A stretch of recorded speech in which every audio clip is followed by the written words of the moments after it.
नमस्कार। संसद टीवी की खास पेशकश में आपका स्वागत है। मैं हूं मोहम्मद फातेह टीपू और मेरे साथ है मेरी सहयोगी प्रांजलि।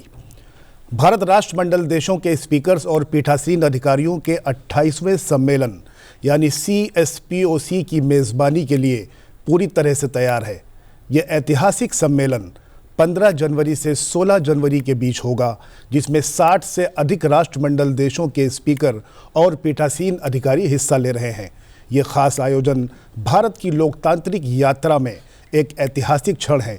वहीं ये सम्मेलन संसदीय परंपराओं, लोकतांत्रिक मूल्यों और संस्थागत शासन में भारत की बढ़ती वैश्विक भूमिका को भी दर्शाता है। ये एक ऐसा मंच है जिसकी शुरुआत 1969 में कनाडा की संसद से हुई थी और जिसका एक ही मकसद है संसदीय लोकतंत्र को मजबूत करना। और इस बार दुनिया की नज़र भारत पर है। इस विषय पर चर्चा करने के लिए हमारे साथ जुड़ रहे हैं 3 खास मेहमान। पूर्व राजदूत जितेंद्र कुमार त्रिपाठी जी, हमारे दूसरे मेहमान हैं वरिष्ठ पत्रकार अशोक टंडन जी और JNU के स्कूल ऑफ इंटरनेशनल स्टडीज़ के एसोसिएट प्रोफेसर डॉक्टर शीतल शर्मा जी। जी, जैसा तीनों कि मेहमानों को बहुत बहुत स्वागत है। और जैसा कि टीपू ने बताया कि बेहद खास मौका ये हमारे लिए है, भारत के लिए है, और ये जो पल है हमारे लिए गौरव से भरा हुआ है। जितेंद्र त्रिपाठी जी, सवाल मैं आपसे ही लेना चाहूँगी। सबसे पहले अगर बात करते हैं वैश्विक मंच की, और वैश्विक मंच में जब भारत की मेज़बानी हम देख रहे हैं तो आप इसे कैसे देखते हैं? कितना बड़ा वैश्विक संदेश है ये? देखिए, भारत ने अभी 2 साल पहले G20 की मेज़बानी की। इस साल भारत जा रहा है ब्रिक्स की मेज़बानी करने। ये 2 बड़े उभरते हुए संगठन हैं। और अब कॉमनवेल्थ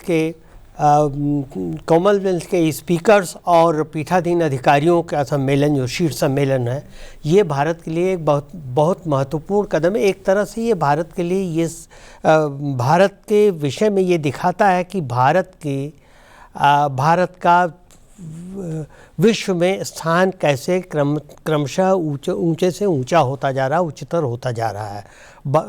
भारत सबसे बड़ा लोकतंत्र है जनसंख्या के हिसाब से भी, और अगर आप इतिहास के भी हिसाब से देखें तो भारत में लोकतंत्र की नींव जो थी वो मौर्य काल में रखी गई थी जी।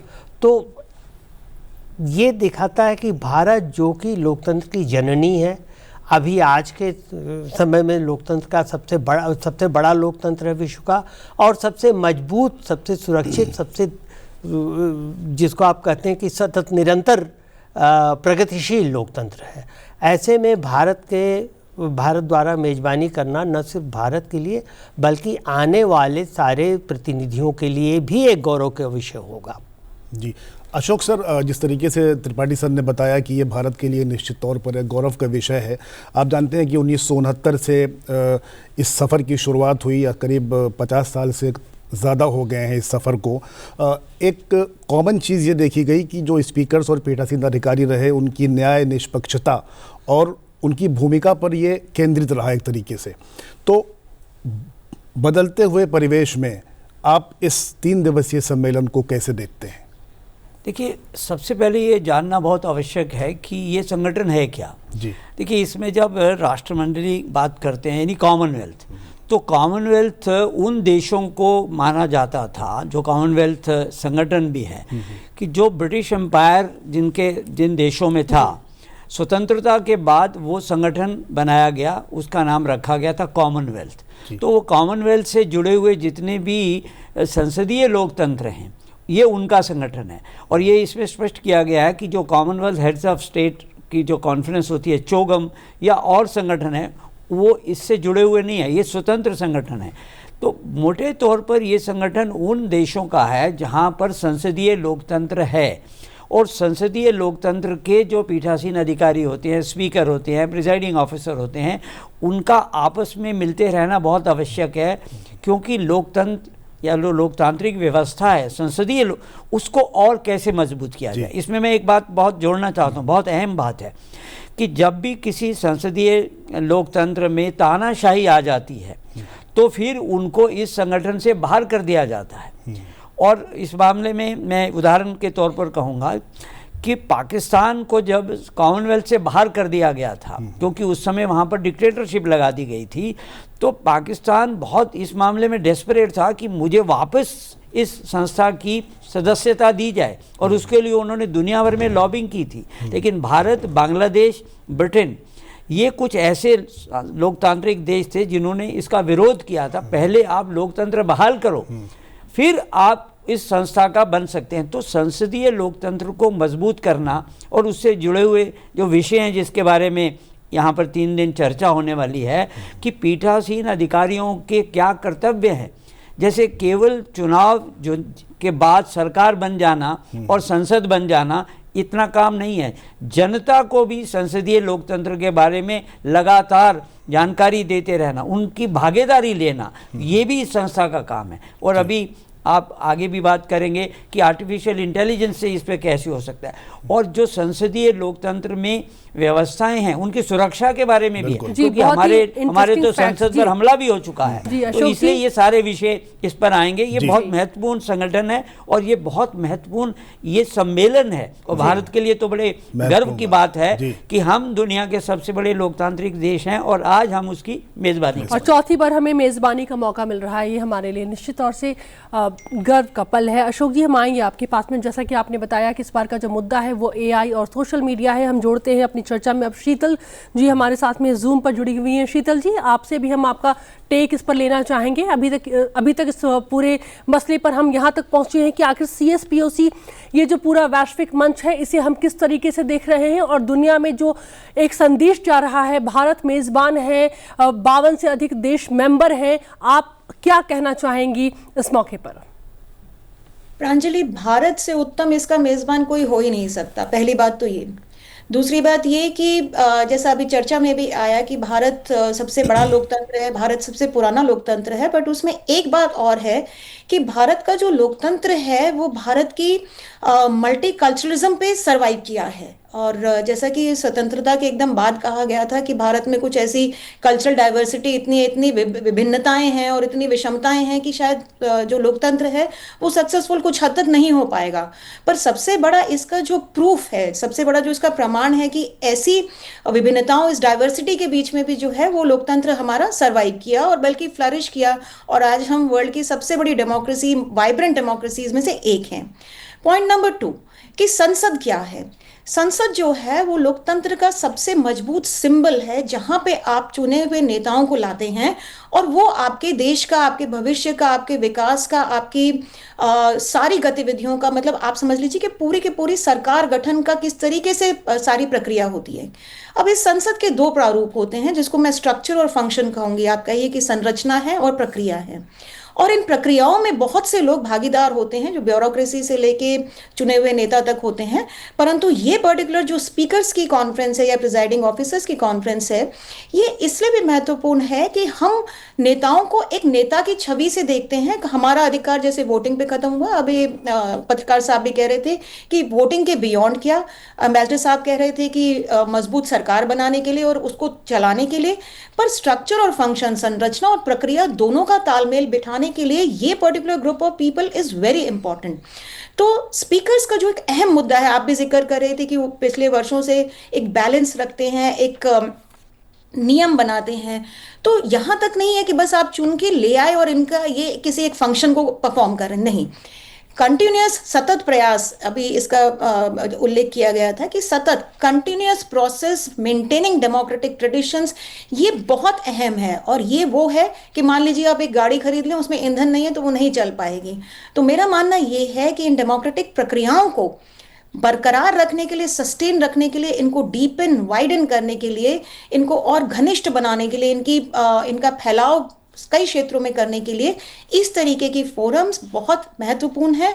और भारत निश्चित तौर से, जैसे मैंने कहा अभी, कि सबसे सिग्निफिकेंट प्लेयर है इसमें, क्योंकि भारत G20 का लीडरशिप रोल रखता है।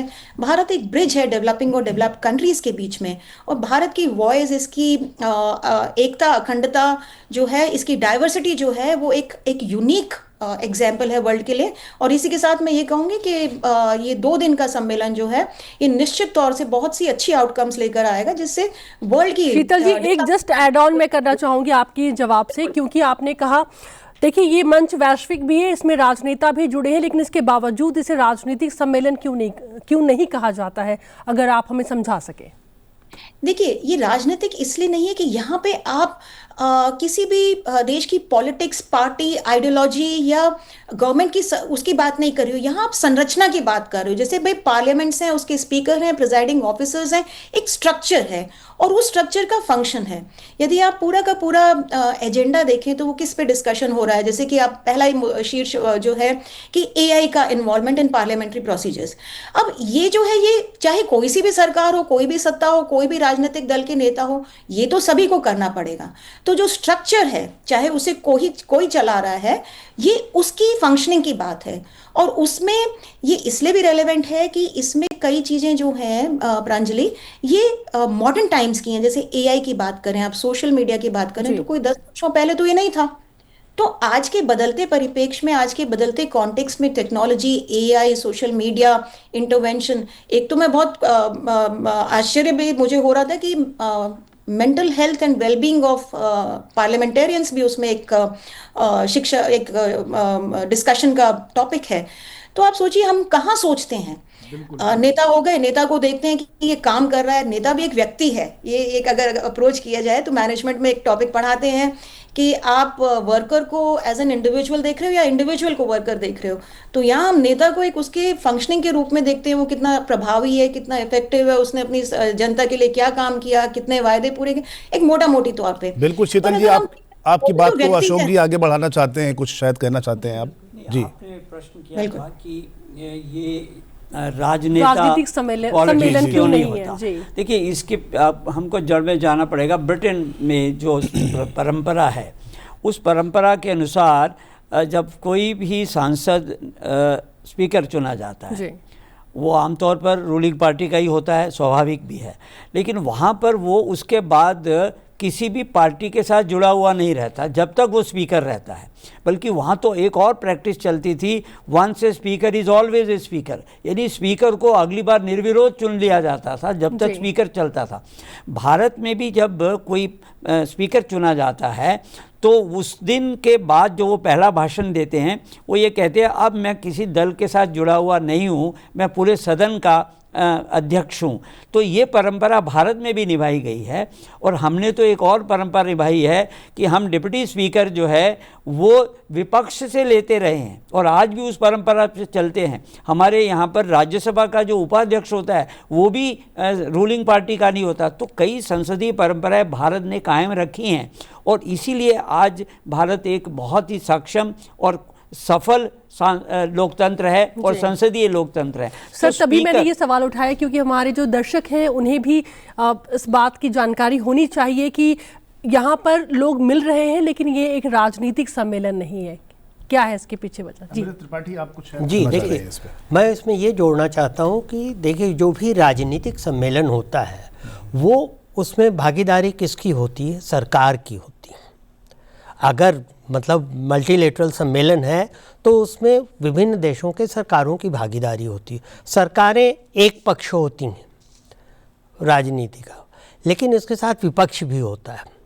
तो यहाँ पर जैसा कि टंडन जी ने बताया कि भागीदारी पक्ष या विपक्ष की नहीं है, यहाँ पर उनकी है जो निष्पक्ष हैं, जिनके बारे में कहा जाता है कि ठीक है वो हैं वहाँ स्पीकर, किसी पार्टी से भले ही आए रहे हों, लेकिन जब तक स्पीकर हैं तब तक वो किसी भी पक्ष के नहीं हैं।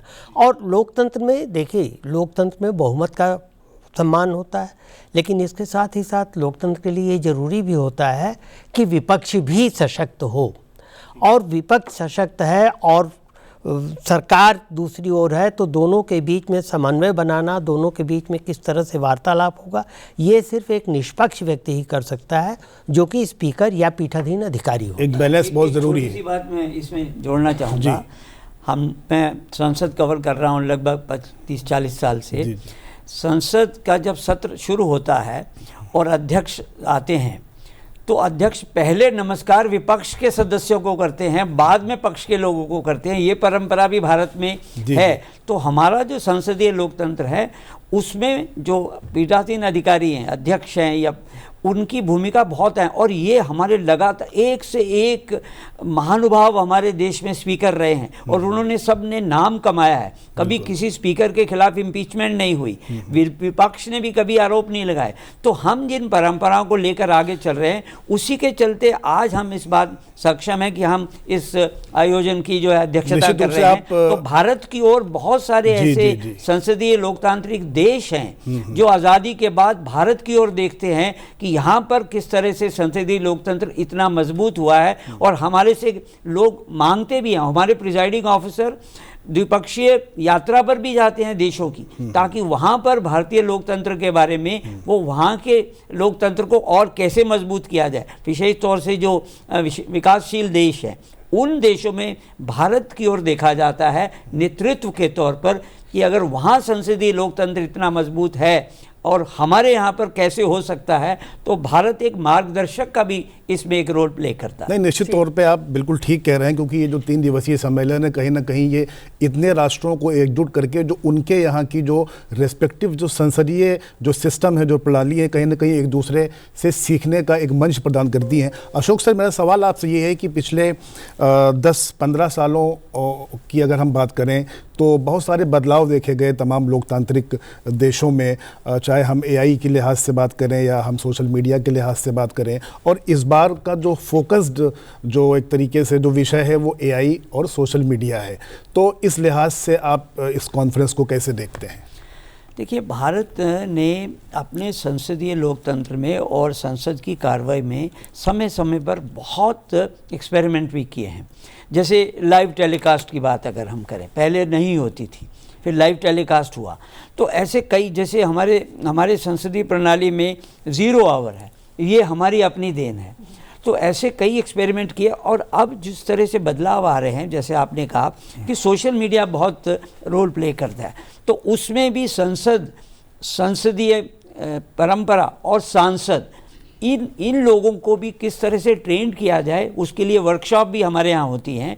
और इसी तरह से सुरक्षा की बात करें, आर्टिफिशियल इंटेलिजेंस आ रही है, तो कैसे हम उससे निपटेंगे। आज G7 देश के जो राज्याध्यक्ष हैं G7 समिट में, वो आर्टिफिशियल इंटेलिजेंस के बारे में चर्चा कर रहे हैं। तो आज जब इस सम्मेलन में आर्टिफिशियल इंटेलिजेंस के बारे में चर्चा होगी तो एक बहुत महत्वपूर्ण विषय है जिस पर ये सम्मेलन बात करने वाला है। जी अशोक जी, हम आएंगे आपके पास में, लेकिन इस बीच राष्ट्रमंडल देशों के अध्यक्ष एवं पीठासीन अधिकारियों के 28वें सम्मेलन यानी कि CSPOC के वर्तमान चेयरपर्सन लोकसभा अध्यक्ष ओम बिरला क्या कह रहे हैं इस बारे में, आइए सुनते हैं उनको।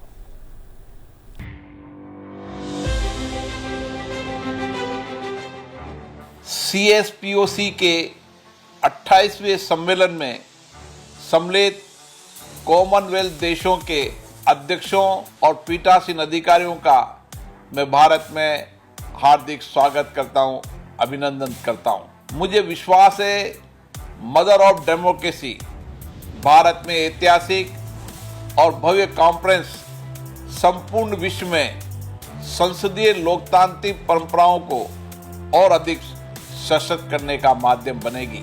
14 से 16 जनवरी 2026 तक राष्ट्रीय राजधानी दिल्ली में आयोजित हो रही इस कॉन्फ्रेंस का उद्घाटन भारत के माननीय प्रधानमंत्री नरेंद्र मोदी जी के कर कमलों से होगा। हमारे लिए गर्व का विषय है कि CSPOC में अब तक के इतिहास में सबसे अधिक देशों की भागीदारी इस सम्मेलन में हो रही है। IPU और CPA के प्रेसिडेंट भी इस सम्मेलन में भारत आ रहे हैं। मैं उनका भी हार्दिक स्वागत अभिनंदन करता हूं। CSPOC के 28वें सम्मेलन में कॉमनवेल्थ के देशों के स्पीकर संसदीय कामकाज में आर्टिफिशियल इंटेलिजेंस और सोशल मीडिया के उपयोग पर चर्चा करेंगे। संसद में जनता की भागीदारी बढ़ाने के लिए रचनात्मक तरीकों और संसद के अंदर पीठासीन अधिकारी और अध्यक्षों की लोकतंत्र के अंदर संसदीय संस्थाओं को और मजबूत करने पर भी चर्चा होगी। मुझे विश्वास है ये कॉन्फ्रेंस विश्व में संसदीय लोकतंत्र के नए आयाम स्थापित करेगी तथा हमारी संसदों की दक्षता को और अधिक बढ़ाएगी। मैं इस सम्मेलन में भाग लेने आ रहे सभी डेलीगेट का पुनः हार्दिक स्वागत करता हूं। मुझे आशा है आप यहां से सुखद यादें लेकर जाएंगे और यहां से लोकतंत्र की संस्थाओं को और सशक्त और जनता के प्रति और जवाबदेही बनाने के लिए सार्थक प्रयास करेंगे। धन्यवाद। बड़ी बात है कि इतिहास में पहली बार ऐसा है कि 42 से अधिक देश एक साथ एक मंच पर एक दूसरे के साथ में जो मंच है वो साझा करेंगे। जितेंद्र त्रिपाठी, हम आपसे अब ये जानना चाहते हैं कि जैसे कि इस बार का जो मुद्दा है सर वो है एआई और सोशल मीडिया। क्या आप बता सकते हैं कि ये मुद्दे कैसे तय होते हैं? पिछली बार जलवायु परिवर्तन था जो चर्चा युगांडा में हुई थी, मुद्दे कैसे तय होते होंगे? देखिए, इसमें दो चीज़ें होती। एक तो उन मुद्दों में जो कि अभी आजकल बर्निंग पॉइंट है, एक तो वो देखा जाता है। दूसरा ये देखा जाता है कि जिस देश में ये हो रहा है उस देश का और चीज़ों पर उन मुद्दों से क्या सीधा संबंध है जी। तो देखिए, युगांडा में हुआ climate change, Africa climate change से जूझ रहा है। एआई और सोशल मीडिया भी आजकल ज्वलंत समस्या, ज्वलंत मुद्दे हैं। और भारत एआई और सोशल मीडिया के मामले में मैं अगर ये कहूँ कि सबसे आगे है तो इसमें अतिशयोक्ति नहीं होगी। तो भारत के एक तो डिजिटल प्रोग्रेस देखते हुए, एक भारत के सॉफ्टवेयर में प्रोग्रेस देखते हुए, एक भारत इतना बड़ा देश है, सोशल मीडिया सबसे बड़ी आबादी वाला देश है जिसमें सोशल मीडिया का काफ़ी महत्व है। इन चीज़ों को देखते हुए ये तय किया गया है कि ये दो मुद्दे जो हैं ये हमारे एजेंडा में रहेंगे। जी।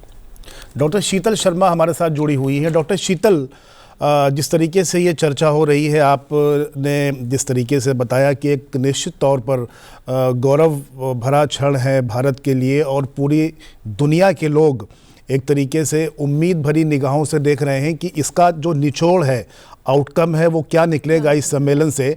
तो मेरा सवाल ये है कि आम तौर पे जब हाउस चलता है, हाउस के दौरान स्पीकर के लिए एक बड़ा चैलेंज होता है हाउस को सुनियोजित तरीके से चलाने के लिए और उसको किस तरीके से हमें संतुलन कायम करना है। तो इस लिहाज से आप इस पूरे 3 दिवसीय सम्मेलन को डॉक्टर शीतल कैसे देखती हैं? टीपू, एक तो बातें मैं और भी इसमें ऐड करना चाहूंगी कि सबसे पहले तो democracy as a form of government, कि लोकतंत्र एक तरीके से किस तरीके से आप सरकार बनाता है, गवर्नमेंट बनाता है। अब इस लोकतंत्र में सबसे मुख्य बिंदु क्या है, what are the fundamental pillars of democracy?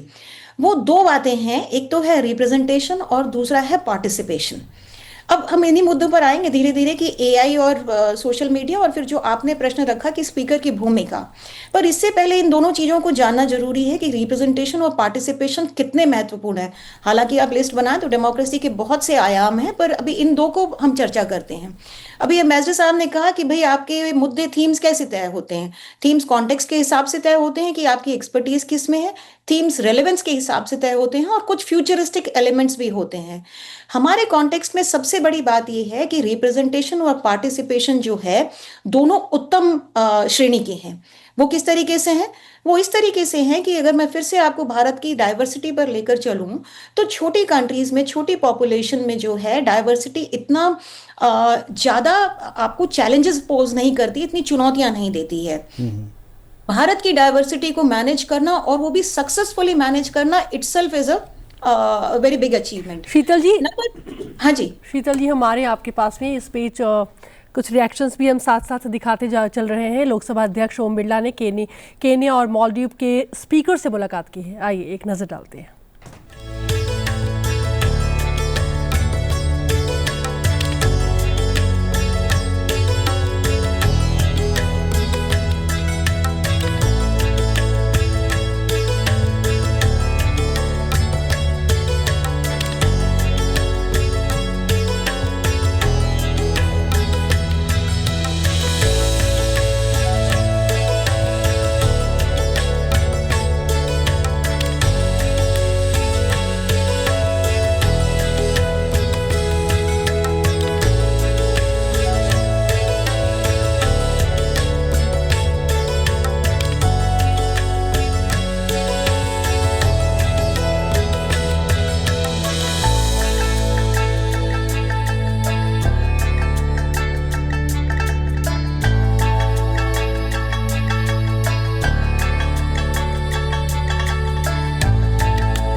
शीतल जी के पास हम दोबारा चलते हैं। शीतल जी, आप बता रही थी, बड़े ही सुलझे हुए तरीके से सरल शब्दों में आप समझा रही थी, जी बताइए।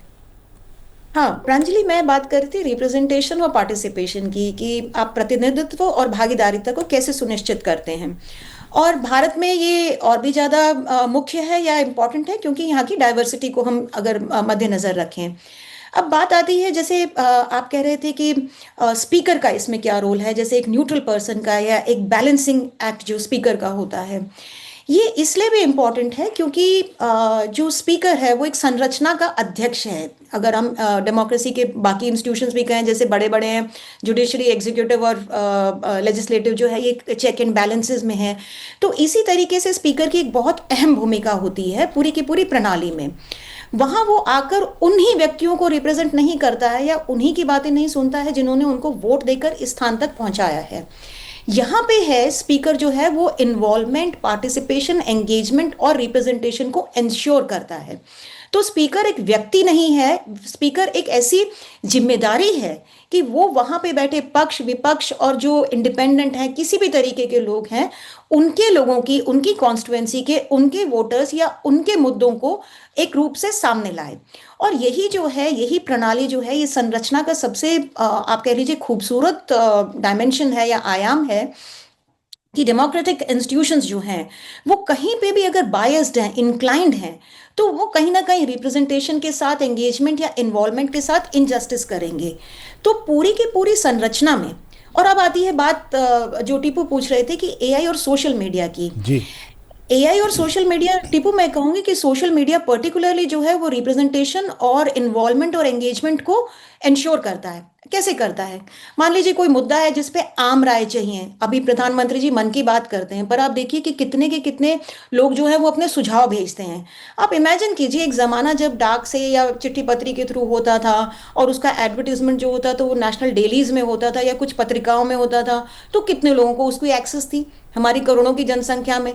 तो एक्सेस नहीं थी पहले तो लोगों को इन्फॉर्मेशन की, और फिर उसकी एक्सेस भी है तो वो अपने विचार प्रधानमंत्री तक कैसे भेजें? आप सोचिए ये बातें। जी, जी। अब सोशल मीडिया जो है उसने एक ऐसा प्लेटफॉर्म प्रदान किया है जहां पे आपका जो एंगेजमेंट है, पार्टिसिपेशन है, वो डायरेक्ट है गवर्नेंस के साथ। तो अगर प्रधानमंत्री जी मन की बात करते हैं, कोई सुनिश्चित तौर पे एक ऐसा प्लेटफॉर्म है जहां पे आप जाके अपने विचार व्यक्त कर सकते हैं, उनमें से जो देखा जाता है छटनी करके जो उत्तम उदाहरण होते हैं उनको लोगों के सामने पेश किया जाता है। ये तो एक सिंपल उदाहरण दे रही हूं मैं। ऐसी कितनी जगह हैं जहां पे लोगों की जो दूसरे दूसरे बैकग्राउंड की हैं, अगर हम विषमताओं या डिस्पैरिटी की बात करें, या डिस्पैरिटी अगर सही वर्ड नहीं तो डाइवर्सिटी की बात करें, क्षेत्रीय है, रिलीजियस है, लिंग्विस्टिक्स है, क्या नहीं है, ऐसे लोगों को मौका मिलता है अपने को अहम भूमिका निभाने का। और एआई क्या करता है इसमें? सोशल मीडिया का एक रोल है, एआई भी उसी का पार्ट है। उनको भिन्न रूप से भी देखा जा सकता है, ओवरलैपिंग तरीके से भी देखा जा सकता है। तो एआई इन चीजों को सुव्यवस्थित करने की क्षमता रखता है। जैसे भाई आपके पास हजारों चिट्ठियां आ गई, अब आप किस किस को देखेंगे? तो कंटेंट एनालिसिस आपको निकाल कर दिखा देता है। फिर से एक उदाहरण है कि एक थीमेटिक एनालिसिस कर देता है कि लोग मुद्दे एक्स मुद्दे पे ज्यादा बात करना चाहते हैं, या इस समय लोग क्लाइमेट चेंज के बारे में ज्यादा बात करना चाहते हैं। एआई के पास वो पावर है कि वो स्विफ्टली आपके डेटा को मैनेज करता है। तो इन बातों के ऊपर जो डिस्कशन है, अब जो तीसरी बात थी कि भाई इस कॉन्फ्रेंस में इसका क्या रेलेवेंस है, तो प्रांजलि इस कॉन्फ्रेंस में इसका ये रेलेवेंस है कि ये मॉडर्न प्रैक्टिसेस हैं। अगर मैं शीतल जी इस बार देखिए ना, हमारे पास दिखाने के लिए भी तो बहुत कुछ है। अशोक टंडन हमारे साथ में है, काफ़ी समय से ये जो है वो पार्लियामेंट को कवर करे। सर, आपने तो खुद एक बहुत बड़ा परिवर्तन देखा होगा, हम तो ये कह सकते हैं कि आपने बहुत बड़ी क्रांति देखी होगी, और इस मंच पर बताने के लिए भारत के पास बहुत कुछ है। सोशल मीडिया, एआई, या फिर जिस तरीके से हमने अपने पार्लियामेंट के अंदर एक बहुत बड़ा चेंज देखा है तकनीक के मामले में, क्या कहेंगे आप? बिल्कुल, ये जो अभी हम बात कर रहे थे आर्टिफिशियल इंटेलिजेंस और सोशल मीडिया की, इसमें इस कॉन्फ्रेंस में इनसे उत्पन्न होने वाले खतरों पर भी चर्चा होगी। आज पूरी दुनिया आर्टिफिशियल इंटेलिजेंस से जो संभावित खतरे हैं उन पर भी चर्चा करें। अशोक जी ये तो देखिए, इस पर हम आएंगे, ये बिल्कुल बहुत ही सेपरेट और बहुत अलग पॉइंट है, लेकिन मैं आपसे ये जानना चाह रही हूँ भारत के पास दिखाने के लिए क्या क्या है, कितनी बदल चुकी है हमारी संसद, हम अपनी तकनीक को कैसे इस वैश्विक मंच पर रखने जा रहे हैं?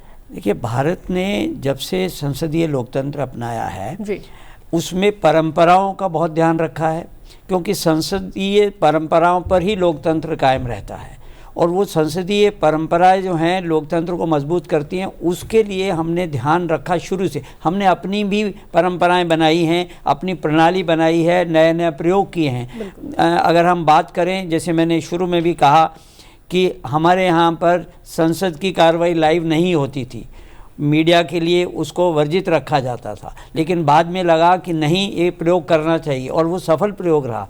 आज हमारे पास संसद टीवी है। हमारा संसद टीवी जो है वो जनता को प्रत्यक्ष कार्रवाई दिखाता है। उसके अलावा हमारा कोऑपरेटिव फेडरलिज्म है, उसमें हमारी संसद ही नहीं है, संसदीय प्रणाली हमारे राज्यों में भी है। वहाँ विधानसभाएं हैं, विधान परिषद हैं। हमारे लोकसभा के जो अध्यक्ष हैं वो साल में एक बार सभी देश के प्रिजाइडिंग ऑफिसर्स की कॉन्फ्रेंस भी करते हैं। हमारे यहाँ मेयर्स की कॉन्फ्रेंस भी होती है। तो संसदीय प्रणाली, संसदीय लोकतंत्र हमारा पंचायत राज तक मजबूत है। तो ये देन हमारी दुनिया को है। आज दुनिया संसदीय लोकतंत्र की मजबूती की दृष्टि से ब्रिटेन की बजाय भारत की ओर देखती है। जैसे मैंने पहले भी कहा, जितने भी विकासशील देशों में लोकतंत्र है, संसदीय प्रणाली है, वो भारत उनके लिए एक उदाहरण प्रस्तुत करता है। तो लगातार हम अपनी संसदीय प्रणाली को मजबूत करने के लिए प्रयोग करते रहते हैं और उन प्रयोगों में पूरी के पूरा देश यानी विपक्ष भी उसमें साथ होता है। लेकिन कहीं ना कहीं समस्याएं भी जुड़ती हैं। भारत में भी हम देख रहे हैं कि जिस तरह से आज नहीं, पहले एक दौर आया था जब कि प्रिजाइडिंग ऑफिसर की भूमिका हो गई थी, जब डिफेक्शन होने लगी थी तो एंटी डिफेक्शन लॉ लाया गया और उसकी जो जिम्मेदारी है वो प्रिजाइडिंग ऑफिसर पर है। किसको डिस्क्वालीफाई करना, किसको नहीं डिस्क्वालीफाई करना, ये सारे प्रयोग भारत के संसदीय अशोक जी, हम आएंगे आपके पास, एक छोटा सा अपडेट ले लेते हैं। लोकसभा अध्यक्ष ओम बिरला ने त्रिनाड और टोबैगो के अध्यक्ष से मुलाकात की। आइए एक नजर डालते हैं।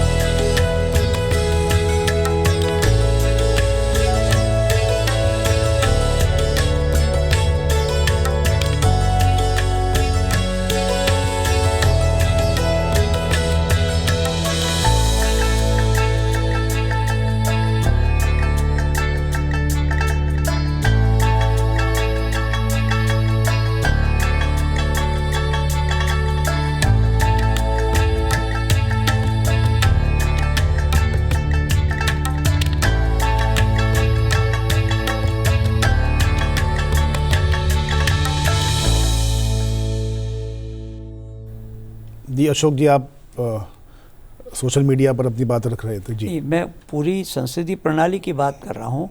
हमारे यहाँ पर एक पुस्तक है कॉल शाकदर, जिन्होंने नियमावली बनाई, किस नियम के तहत बहस हो सकती है, यानी रूल्स ऑफ प्रोसीजर हमने स्वयं अपने बनाए और ये इसको लगातार हम पिछले 5-6 दशकों से संसदीय प्रणाली को मजबूत करने की दिशा में नए नए प्रयोग करते हैं। तो कुल मिलाकर मैं ये कहूँगा कि हमारे यहाँ भी समस्या आई हैं। ऐसा नहीं है कि कई विधानसभाओं में हम देखते हैं ऐसे दृश्य देखने को मिलते हैं जो संसदीय लोकतंत्र को मजबूत नहीं करते। मैं चर्चा कर रहा था कि जब देश में, क्योंकि हमारे यहाँ मल्टी पार्टी सिस्टम है, जब किसी भी संसदीय यानी भारत की संसद में या विधानसभाओं में जब किसी एक दल को बहुमत नहीं मिलता तो उस समय हॉर्स ट्रेडिंग चर्चा होती है, खरीद फरोश की बात होती है। तो उस समय प्रिजाइडिंग ऑफिसर का रोल बहुत महत्वपूर्ण हो जाता है कि कैसे इस संसदीय प्रणाली को मजबूत करना है। तो एंटी डिफेक्शन लॉ लाया गया जिससे कि खरीद फरोश रोकने के लिए प्रयास किए गए और उसमें नियम बनाया गया कि अगर आधे से ज़्यादा किसी दल के सदस्य टूटते हैं तभी उसको स्प्लिट माना जाएगा। मेरा ये कहना है कि ये लगातार चलती हुई जो एक निरंतर प्रक्रिया है जिसमें भारत एक मजबूत लोकतंत्र के तौर पर है, तो हम दुनिया को आज एक मार्गदर्शन भी दे रहे हैं कि समस्याएं जब आएंगी, क्योंकि लोकतंत्र में और संसदीय लोकतंत्र में समस्याएं बहुत आती हैं, क्योंकि चुनाव होते हैं, चुनाव के बाद की प्रक्रिया है, किस दल को मान्यता देनी, किस दल को मान्यता नहीं देनी, संसद में किस सदस्य को निष्कासित करना, ये सारी चीज़ें जो हैं ये हम लगातार इन पर प्रयास करते रहे हैं, एक्सपेरिमेंट करते हैं और उसमें से सफल होकर अशोक जी, निकल हम कर आएंगे आपके पास। टीपू, हम आपका सवाल भी लेंगे, लेकिन देखिए इस बीच की तस्वीर कितनी सुंदर आ रही है कि अगर ऐसे मंच की अगर हम बात करते हैं तो यहाँ पर हम ना कोई पक्ष होता है ना कोई विपक्ष होता है। उपसभापति दिख रहे हैं, लोकसभा अध्यक्ष दिख रहे हैं, पक्ष के नेता भी दिख रहे हैं, विपक्ष के नेता भी डेलीगेशन के साथ मिल रहे हैं जी, और एक मंच पर हम बस अपने मेहमानों का स्वागत कर रहे हैं। एक बड़ी ही खूबसूरत ये तस्वीर है जो अपने आप में एक बहुत बड़ा संदेश है। मुझे लगता है कि इस पर भी हमें अपने मेहमानों का रिएक्शन जरूर लेना चाहिए। एक मंच पर मेहमान इस वक्त, अतिथि जो है वो हमारे लिए देवो भव हम कह सकते हैं, कोई पक्ष कोई विपक्ष नहीं। जी बिल्कुल। देखिए, ये तस्वीर आपको साफ दिखा रही है कि हमारे लोकसभा अध्यक्ष, लोकसभा के स्पीकर किस तरह से लोगों का स्वागत कर रहे हैं, किस आत्मीयता से लोगों से बात कर रहे हैं और चीज़ें साझा कर रहे हैं। देखिए, साझा करने वाली ये बहुत बड़ी बात ये होती है कि हम, जैसा कि टंडन जी ने कहा कि हम पिछले 77-78 साल से हम लोकतंत्र हैं। हम पहले संसद के चुनाव के बाद से हमारे यहाँ ये गणराज्य चालू है और इसमें देखिए हमने नियम बनाए हैं, नियमों में सुधार किया है, समस्याएं आई हैं। अब हम चूँकि लगातार सतत प्रगतिशील लोकतंत्र हैं, संसदीय लोकतंत्र हैं, तो हम यहाँ पर अपने अनुभवों को साझा करने के लिए उनसे बात करते हैं कि चूँकि हम काफ़ी पुराने लोकतंत्र हैं इस मामले में, तो हम अपने अनुभवों को साझा करते हैं। हम ये बताते हैं कि हमारे साथ क्या हुआ, उसका हमने कैसे उसका हल निकाला, आपको आपके संदर्भ में कैसे हल निकालना चाहिए।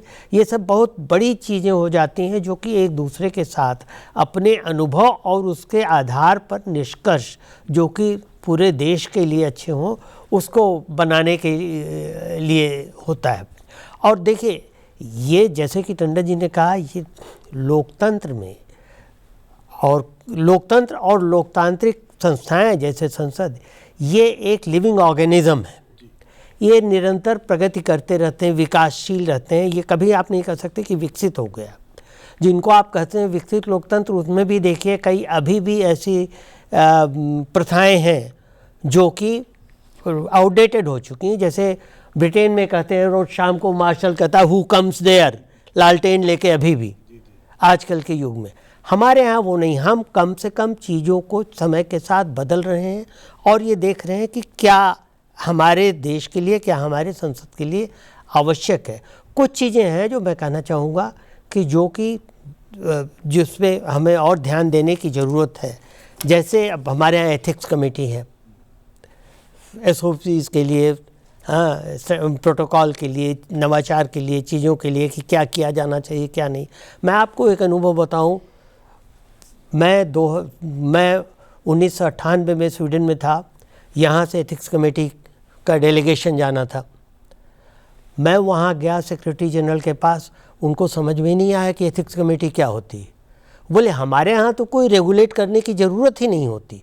तो अभी हमें वहाँ तक पहुँचना है जहाँ हमारे सांसदों का आचरण, चूँकि अब सभी के सामने दिखता है, लाइव टेलीकास्ट होता है, जहाँ हमारे सांसदों का आचरण वो नॉर्मल ही नहीं बल्कि आदर्श हो। तो वो चीज़ें भी, कुछ चीज़ें ठीक है, एक लिविंग ऑर्गेनिज्म में करना पड़ता है, कुछ होता है, कुछ आगे और हम बढ़ते हैं, तो इसमें समय लगेगा, लेकिन हम प्रगति कर रहे हैं। जी बिल्कुल। अशोक सर, जिस तरीके से हम लोग काफ़ी देर से ये सार्थक चर्चा कर रहे हैं, इस ऐतिहासिक जो ये सम्मेलन 3 दिवसीय होने वाला है, इन 2 विषयों के अलावा जो बाकी 2 विषय हैं जिसमें संसद के प्रति जो आम जनमानस है उनकी समझ को कैसे विकसित किया जाए, इसके अलावा चुनाव में तो आम जनता सहभागिता करती है, लेकिन चुनाव के बाद डेमोक्रेटिक कंट्री को मजबूत करने में आम जनता की क्या हिस्सेदारी हो, इस पर भी रणनीति इस 2 दिनों में बनाई जाएगी। तो आपका अनुभव क्या कहता है इस विषय पर? देखिए, बिल्कुल ठीक है, क्योंकि संसदीय लोकतंत्र में केवल चुनाव के बाद सरकार बन जाना और सांसद बन जाना और उनके सत्र होना यही नहीं है। कार्रवाई नियम के अनुसार चले, लेकिन लोगों को भी विश्वास व्यक्त होना चाहिए। तो इसीलिए हमने लाइव टेलीकास्ट शुरू किया ताकि लोग देख सकें कि हमारे सांसद कैसे व्यवहार कर रहे हैं या संसद की कार्रवाई कैसे चल रही है, और उसमें भाषण देने की जो कला है। देखिए, हमने बेस्ट पार्लियामेंटेरियन अवार्ड रखा हुआ है ताकि लोगों को पता चले कि संसद में कौन अच्छी तरह से बोलते हैं। तो इस तरह से जनता का, और हमारे यहाँ पब्लिक गैलरी है, हमने रखी हुई है पब्लिक गैलरी, जिसमें लोग जो हैं संसद की कार्रवाई देख सकते हैं, स्कूलों के बच्चे देख सकते हैं, कॉलेज के विद्यार्थी देखते हैं, आम जनता भी देख सकती है। तो लगातार जनता के साथ भी जुड़ाव रहे, और ये आवश्यक है कि सांसद लोग भी जनता के साथ जुड़े रहें। केवल चुने जाने के बाद और सदन में आकर बोलना नहीं है, वो सदन के लिए हमने देखो एक MP लेड फंड रखा हुआ है। हमारे सांसदों को एक फंड दिया जाता है जो वो अपने कार्यक्षेत्र में जिसमें विकास करते हैं, तो उससे भी उनका जुड़ाव जनता के साथ रहता है। तो सांसद भी जनता के साथ जुड़े रहते हैं, चुने जाने के बाद संसद भी जुड़ी रहती है, और उसमें हमारे जो प्रिजाइडिंग ऑफिसर्स हैं उनका बहुत महत्वपूर्ण रोल है। इस तरह से वर्कशॉप होती हैं जिसमें जनता की भागीदारी होती है, इंटेलेक्चुअल्स की भागीदारी होती है। तो जैसे अभी एम्बेसडर साहब कह रहे थे, हम एक लिविंग पार्लियामेंट्री डेमोक्रेसी है, तो इसमें जनता की भागीदारी, ये नहीं कि 5 साल के बाद जनता को मालूम ही नहीं संसद में क्या हुआ। इसलिए मीडिया का बहुत बड़ा रोल है। हमने देखा है कि मीडिया संसद की कार्रवाई को इतनी तन्मयता के साथ कवर करता है, उसके लिए स्पेशल अखबारों में पेज बनाए जाते हैं, चैनल्स में भी हम देखते हैं, और जैसा मैंने पहले भी कहा, हमने तो संसद टीवी भी बनाया हुआ है। तो ये वो फोरम है जो संसदीय प्रणाली को मजबूत करने में जनता की भागीदारी का एक हिस्सा हो सकता है। हमारे लोकसभा अध्यक्ष इस तरह के जो हमने एक्सपेरिमेंट किए हुए हैं, शायद बहुत देश अभी भी टेलीविजन के पक्ष में नहीं है, पर हमने टीवी लाइव टीवी किया है। आपकी बातों में आपका अनुभव जो है वो साफ दिख रहा है, बड़े ही इंटरेस्टिंग फैक्ट्स आप बता रहे हैं। लेकिन हम अब चलेंगे, शीतल हमारे साथ में जुड़ी हुई हैं। शीतल, अशोक जी ने एक बहुत अच्छा और बहुत हम कह सकते हैं कि बड़ा ही फैक्ट एक और मुद्दा है, क्योंकि जहां हम AI सोशल मीडिया की बात करते हैं, वहीं हमें फेक न्यूज़ पर भी बात करना होगा, और संसद के लिए ये एक बहुत बड़ी चिंता का विषय है। और खुद लोकसभा स्पीकर ने इस पर कहा है, और राज्यसभा के उपसभापति ने भी सहमति जताई है कि इस मुद्दे पर भी बड़ी गहराई से चर्चा हो रही है।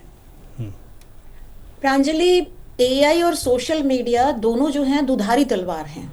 इसके फायदे भी हैं तो कई बार इसके नुकसान ज्यादा होते हैं, और फिर वही बात है कि संसदीय प्रणाली में आप इसके उपयोग क्या कर रहे हैं और इसका दुरुपयोग कैसे हो सकता है। पहली बात तो रही भागीदारिता की, जो अभी हम डिस्कशन कर रहे थे, इन्वॉल्वमेंट और एंगेजमेंट हमारे, और उससे भी पहले एक बात ये आती है कि संरचना संसद की ही कैसी है। मतलब आप बिल्डिंग आर्किटेक्चर से ही बात शुरू कर दीजिए। हम बहुत सी बातें कर रहे थे कि बहुत बदलाव आया, बहुत चेंज आया है, हम अप टू डेटेड हो रहे हैं, IT ने बहुत कुछ चेंज किया है, सर्वेलेंस है, रिकॉर्डिंग है, सिक्योरिटी है, सब कुछ बहुत बदला है। आप नया पार्लियामेंट को अगर देखते हैं तो कितना का कितना स्ट्रक्चरल चेंज है। पर उसके साथ एक बात बहुत इंपॉर्टेंट है प्रांजलि, टीपू, कि उसमें जो है हम अपने हेरिटेज को भी दिखा रहे हैं। कहीं ना कहीं हमने अपना पुराना नाता नहीं तोड़ा है। जब आप कॉरिडोर्स का वो देखते हैं तो भारत की परंपराओं के नेताओं के या भारत के important prominent figures in history जो हैं उनको कितना सम्मान और स्थान दिया गया है जगह जगह, जहाँ पे हमें लगता है कि हम अपने इतिहास को नहीं भूले हैं, अपनी परंपराओं को नहीं भूले हैं, और साथ में उसको मॉडर्निटी से इंटीग्रेट किया। अब बात आई कि ये दुधारी तलवार किस तरीके से उपयोग करेंगे। सोशल मीडिया ने जहां भागीदारिता को सुनिश्चित किया है, रिप्रेजेंटेशन को, पार्टिसिपेशन को किया है, वहीं पे ये कभी ना कभी आप मिस इन्फॉर्मेशन और डिसइंफॉर्मेशन के डिबेट में भी जाते हैं। कुछ लोग जो हैं, जो गहन अध्ययन ना करके और जो फ्रेंजी होती है, मीडिया फ्रेंजी है, उसमें उसको विश्वास कर लेते। पर एटलीस्ट मैं ये नहीं कहूँगी कि संसद में ऐसा हो रहा है। तो यहाँ पे AI का और सोशल मीडिया का जो रोल है, उसकी एडवांटेज को जो है वर्ल्ड के सामने रखा जाए। उसके अलावा जो बाकी मैकेनिज्म्स है संरचना में, इन्हीं को पार्टिसिपेशन और एंगेजमेंट को बढ़ाने के लिए जो है वो सिविल सोसाइटी एक्टर्स का जो रोल है, एडवोकेसी ग्रुप्स का जो रोल है, जो बहुत अहम मुद्दों पे बातें करते हैं, जैसे वुमेन राइट की हो गई, चाइल्ड राइट की हो गई, ह्यूमन राइट्स पे है, क्लाइमेट चेंज पे जो है। एक्टिविज्म का मतलब हमेशा ही खतरनाक नहीं होता कि भाई आप कुछ लोगों से डर रहे हैं और वो सरकार को प्रेशर में डाल रही हैं। एक्टिविस्ट एडवोकेसी ग्रुप्स जो होते हैं वो कनेक्शन भी होते हैं जनता के और नेताओं के बीच में। तो किस तरह से वो अपने मुद्दे लाते हैं, हमारा तो मल्टी लेवल फेडरलिज्म है, उसमें किस तरह छोटे ग्रास रूट लेवल का इन्वॉल्वमेंट जो है, रियल टाइम इश्यूज और कंसर्न जो हैं वो ऊपर तक सरकार तक पहुंचाए जाए। तो उसकी प्रणाली के जो हायरार्किकल स्टेप्स हैं, हायरार्की फिर से वो रैंकिंग वाली नहीं, बट जो कड़ियां हैं, जो स्टेप्स या सीढ़ी समझ लीजिए कि किस तरह इंफॉर्मेशन ऊपर फ्लो करती है और ऊपर से सपोर्ट और असिस्टेंस जो है वो नीचे जाता है, फिर फीडबैक ऊपर है और फिर पॉलिसी मेकिंग का है। तो ये सारा का सारा एक सर्कल के रूप में देखा जाना चाहिए टीपू, कि इसमें भारत की जो संरचना है, जो प्रक्रिया है, वो बहुत ही स्विफ्ट है। विकासशील देश उससे क्या सीख सकते हैं, वो यहाँ से क्या टेम्पलेट लेकर जा सकते हैं और किस तरह उन्हें अप्लाई कर सकते हैं। अभी चर्चा में आया कि लाइव टेलीविजन, आप अपने नेता को देख रहे हो भाई, वो किस तरह कितनी प्रभावशीलता से अपने विचार। एक छोटा सा रिएक्शन हम शीतल जी ने लगभग अपनी बातों को विराम दे दिया है। अशोक जी, आपने जो टॉपिक उठाया था इस पर अब हम अपनी चर्चा को आगे बढ़ा रहे हैं, fake news, AI, social media के साइड इफेक्ट्स। जी अशोक जी। हाँ, देखिए ये समस्या संसदीय लोकतंत्र में शुरू से रही है कि अगर मिस रिपोर्टिंग होती है पार्लियामेंट प्रोसीडिंग्स की तो उसके लिए क्या उपाय हैं। तो जैसे हमने देखा कि अगर किसी बात को जो असंसदीय भाषा का इस्तेमाल हुआ तो स्पीकर उसको एक्सपंज कर देते हैं, यानी ये जो शब्द हैं ये रिकॉर्ड में नहीं जाएंगे और ना ही मीडिया इसको प्रिंट करेगा। अगर मीडिया उसको दिखाएगा तो मीडिया पर भी कार्रवाई होती है। तो वहाँ से अगर हम शुरू करें तो फेक न्यूज़ अगर संसदीय मामलों में हुई है, संसद की कार्रवाई पर हुई है, तो उस पर संसद कड़ा रुख ले सकती है, संसद सजा भी दे सकती है पत्रकार को। ऐसे प्रकरण हुए हैं कि मिस रिपोर्टिंग पर, फेक न्यूज़ का रिपोर्ट करने के चलते संसद के जो पीठासीन अधिकारी हैं वो नोटिस इशू करते हैं। और ऐसे भी प्रकरण भारत में हुए हैं कि उन पत्रकारों को at the bar of the house summon किया गया है और उनको सजा भी दी गई है।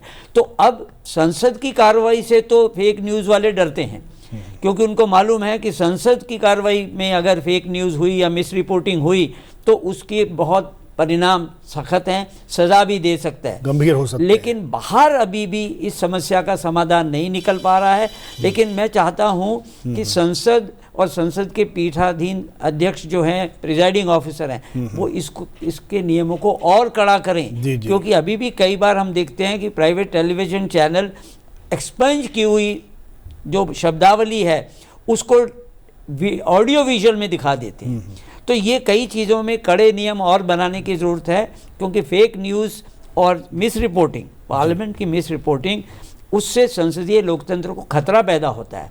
तो इस दिशा में भारत तो प्रयास कर ही रहा है। हमारे प्रिजाइडिंग ऑफिसर इसके बारे में बहुत चिंतित भी रहते हैं और समय समय पर जो हमारी कार्रवाई की एक समिति होती है, बिजनेस एडवाइजरी कमेटी, उसमें इन पर चर्चा होती है कि फेक न्यूज़ के बारे में और क्या कड़े कदम उठाए जा सकते हैं। लेकिन यही बात इस सम्मेलन में मुझे लगता है कि और जो 53 देशों के लोग आ रहे हैं या उनमें से, तो वो लोग भी ये देखना चाहेंगे कि भारत इन समस्याओं से कैसे जूझता है, भारत की संसदीय प्रणाली इस समस्याओं से कैसे जूझ रही है। फेक न्यूज़ उसमें एक बात है और मिस रिपोर्टिंग भी। तो ये सब चीज़ें अगर ये लोग मिलेंगे नहीं तो आपस में आदान प्रदान नहीं होगा। तो भारत की ओर ये लोग देखते हैं और मैं समझता हूँ इस बार भारत को मेज़बानी जो मिली है और बहुत अच्छा संदेश यहाँ से लेकर लोग जाएंगे और संसदीय प्रणाली अपने अपने देश में और मजबूत करेंगे। एम्बेसडर त्रिपाठी, जिस तरीके से थोड़ा सा हम अतीत के आईने में जाएंगे कि ये जो करीब 42 से ज़्यादा देश हैं जो ग्लोबल साउथ के देश रहे हैं और ये सेकेंड वर्ल्ड वॉर के बाद में एक तरीके से इनको पहचान मिली और महात्मा गांधी के विचारों का इन देशों पर काफ़ी असर देखा जाता है। उन्होंने साउथ अफ्रीका में लंबा अरसा गुजारा महात्मा गांधी ने, तो और इस वजह से इनके जो मूल्य हैं, जो इनके एक तरीके से वो भी साझा है भारत के साथ में। तो मेरा सवाल ये है कि हर 2 साल पे अलग अलग जो देश हैं कॉमनवेल्थ गेम्स के, उनको इसकी मेज़बानी मिलती है। अभी चूँकि 16 साल बाद भारत को इसकी मेज़बानी मिली है और जिस बदलाव के दौर से देश और दुनिया गुजर रहे हैं, आपको लगता है कि जो नॉन कॉमनवेल्थ गेम माफ़ कीजिएगा, जो कंट्रीज़ हैं उन पर इस का जो आउटकम निकलेगा, क्या असर पड़ेगा उन पे? जी बिल्कुल, देखिए एक तो चीज़ ये है कि जहाँ पार्लियामेंट्री डेमोक्रेसी है वहाँ सबसे बड़ा ग्रुप कॉमनवेल्थ का ही है। अब जो यहाँ पर कॉमनवेल्थ कंट्रीज़ जो एक ब्रिटिश उपनिवेशवाद से आतंकित थे, वहाँ से वो निकल करके आए और किस तरह से उन्होंने अपनी प्रगति की, अपने देश के लोकतांत्रिक ढांचे को लाने, उसको बरकरार रखने में, और जिसमें भारत का क्या हाथ है, ये सब देखते हुए तो ज़रूर ही ये निश्चित है कि यहाँ से जो आउटकम निकलेगा वो और देश जो कि कॉमनवेल्थ में नहीं है लेकिन लोकतंत्र हैं, वहाँ के लोकतंत्र पर वो प्रभाव डालेगा, क्योंकि उनमें से कई चीज़ें वो ये चाहेंगे कि वो अपने यहाँ भी लागू करें जो कि फ़ायदेमंद हो सकती। एक चीज़ मैं छोटी सी ये कहना चाहूँगा, जैसे बात हो रही थी फेक न्यूज़ की और मिस रिपोर्टिंग की, कि अब चूँकि यह समय है भारत में कम से कम की लाइव रिपोर्टिंग होती है पार्लियामेंट के सेशन की, तो एक कुछ ऐसा सिस्टम बनाना चाहिए कि एक जनता की ओर से फीडबैक भी पार्लियामेंटेरियन तक सीधे पहुँचे, या पार्लियामेंट के स्पीकर तक, लोकसभा अध्यक्ष या राज्यसभा के स्पीकर तक, डिप्टी स्पीकर तक पहुँचे, ताकि दोनों ओर से ये पता रहे कि हाँ हमारे पार्लियामेंटेरियंस हमेशा सजग हैं, नहीं तो उनकी बात जनता को बुरी लगेगी और जनता रिएक्ट करेगी।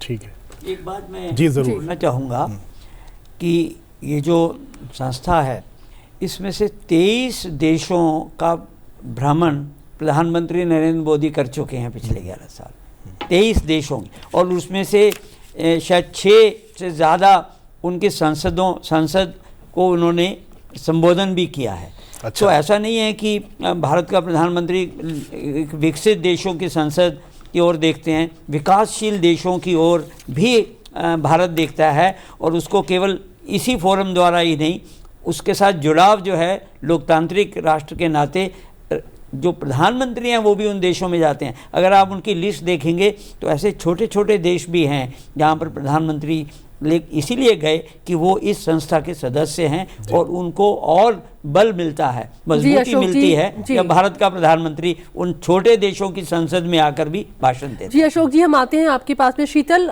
कैसे आप इसको देख रही हैं? कितना बड़ा ये वैश्विक संदेश है? दुनिया भारत की ओर अगर देखती है इस वैश्विक मंच को लेकर के, इस मेज़बानी को लेकर के, क्या संदेश है ये पूरी दुनिया के लिए? प्रांजलि, सबसे बड़ी बात तो ये है कि ये फोरम क्या है, कॉमनवेल्थ। इसमें जितने भी देश हैं वो they are bound together by commonality of experience. जो G20 है या दूसरे मल्टीलैटरल ऑर्गेनाइजेशंस हैं, वो कहीं ना कहीं एक इंटरेस्ट बेस्ड और कॉन्टेम्परेरी रियलिटी को प्रदर्शित करते हैं। पर कॉमनवेल्थ एक ऐसा फोरम है जहाँ पे कॉमनैलिटी ऑफ एक्सपीरियंस, जो हमारा कॉलोनियल टाइम का एक्सपीरियंस है, उसके माध्यम से हम एक तो जुड़े हैं। दूसरा, जैसा हम देखें कि इसमें तकरीबन 80% देश जो है वो विकासशील देश हैं, और उन्हीं की समस्याएं, जो ऐसी समस्याएं हैं, अगर हम उन्हें प्रत्यक्ष में देखें या अब प्रेजेंट टाइम में देखें, तो वो उनके रियल टाइम कॉन्सिक्वेंसेस होने वाले हैं। हालांकि ये तो बहुत बड़ी चर्चा का विषय है, पर अगर इस मेज़बानी को देखा जाए तो इन सब में भारत के नेतृत्व की एक बहुत बड़ी भूमिका है। भूमिका इस सेंस में है, पहला तो जैसे कि एक ब्रिज है डेवलप और डेवलपिंग कंट्रीज के बीच में। दूसरा, इन सारे देशों में अगर विकास की रफ्तार देखी जाए तो भारत की रफ्तार काफ़ी अच्छी रही है, काफ़ी सतत रही है, पॉजिटिव डायरेक्शन में रही है। और इंडिया जो है वो एक टेक्नोलॉजिकल हब है, इसका कनेक्शन बाकी कंट्रीज के साथ रहा है। गांधी जी का जिक्र बीच में आया था, तो यहाँ पे पर्टिकुलरली एक वैल्यू सिस्टम की अगर हम बात करते हैं, और भारत का उसमें जो एक छवि रही है, एक ट्रस्टेड पार्टनर की छवि रही है, एक शांति प्रिय देश की छवि रही है, जिसने ना किसी पर अटैक किया है, ना अनप्रोवोक्ड टेरिटोरियल डिस्प्यूट्स में किसी में नहीं है, जो दूसरे कर रहे हैं उसका खामियाजा हम हमारा काम है जी, जहां जरूरत होती है हम उसे जरूर सुनते हैं। और बड़ी ही सार्थक चर्चा जो है वो रही। जितेंद्र त्रिपाठी, अशोक टंडन और शीतल, बहुत बहुत शुक्रिया आप लोगों का हमारी इस चर्चा में जुड़ने के लिए। और निश्चित तौर से हम मेज़बानी कर रहे हैं 2026 CSPOC, एक ऐसे भविष्य की ओर हम आगे हैं जहां पर संसद सर्वोच्च है और संवाद लोकतंत्र की आत्मा है। आप सबका भी बहुत बहुत शुक्रिया। आगे भी देखते रहिए संसद TV। नमस्कार।